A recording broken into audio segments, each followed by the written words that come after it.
There's a moment you keep replaying, a decision, a sentence, a silence. You tell yourself it's in the past, that what's done is done, but no matter how far you move forward, it follows, quietly, heavily. That's the thing about regret. It doesn't scream, it doesn't always break you, it just lingers, like a shadow on the good parts of your life. And the hardest part? Most people won't even see it. You laugh at the right times, you function, you even grow. But late at night, or in a quiet moment, that one memory resurfaces.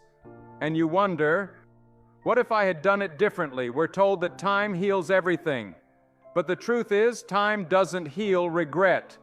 Understanding does. Regret isn't just sadness. It's reflection loaded with self-blame.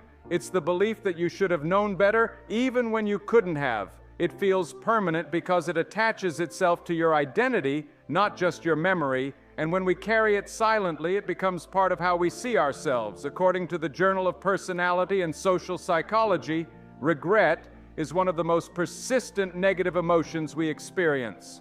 But it's not just the action that haunts us, it's the belief that we missed a chance to be someone better, someone wiser, someone kinder, and now we're stuck with the consequences. But here's the truth you need to hear: you didn't have the clarity back then that you have now. You were making decisions with the tools and understanding you had.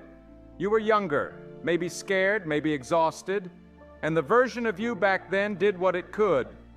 Dr. Neil Rose, a leading researcher on regret, explains, "We regret most when we see a mismatch between who we are and who we wish we had been. That gap is where regret grows, but it's also where growth begins. If you're holding on to a regret, something you can't forgive yourself for, know this: you don't have to carry it forever to prove that you care." Before I continue, if this message speaks to a part of you you've kept quiet for too long, take a moment and subscribe. We're creating a space for people learning to live more gently with themselves, and you belong here.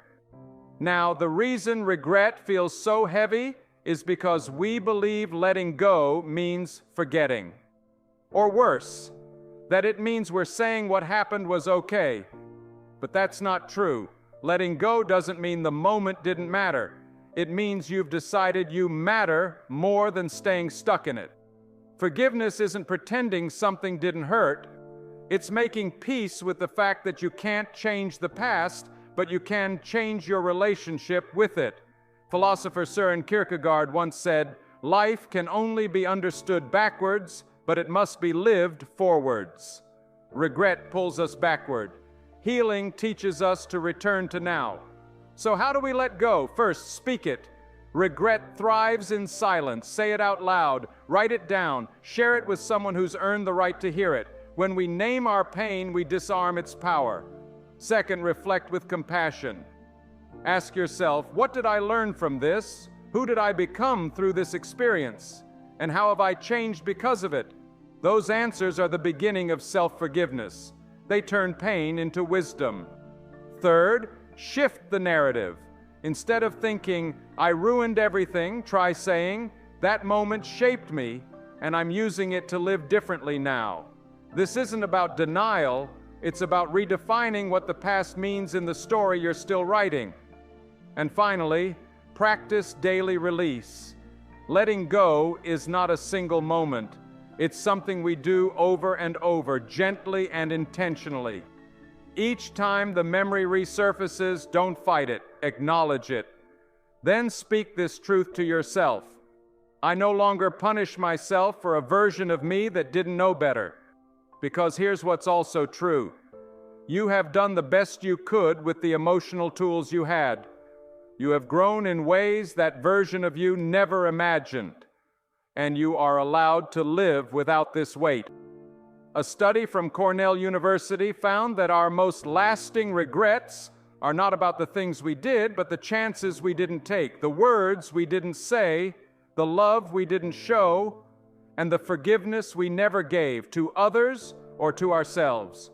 So if you've been waiting for a sign to release that moment, that mistake, that silence, let this be it. Let go. Not to erase the past, but to reclaim the future. You are not the worst thing you've done. You are not the words you didn't say. You are not a prisoner of who you used to be. You are learning, you are healing, you are trying, and that's enough. So set it down, take a breath, and start again. Because peace isn't found in forgetting, it's found in finally forgiving. If this message helped you breathe a little deeper, don't walk away alone. Subscribe and join a quiet space where healing happens gently and regret no longer writes the story of your life. Thank you for watching.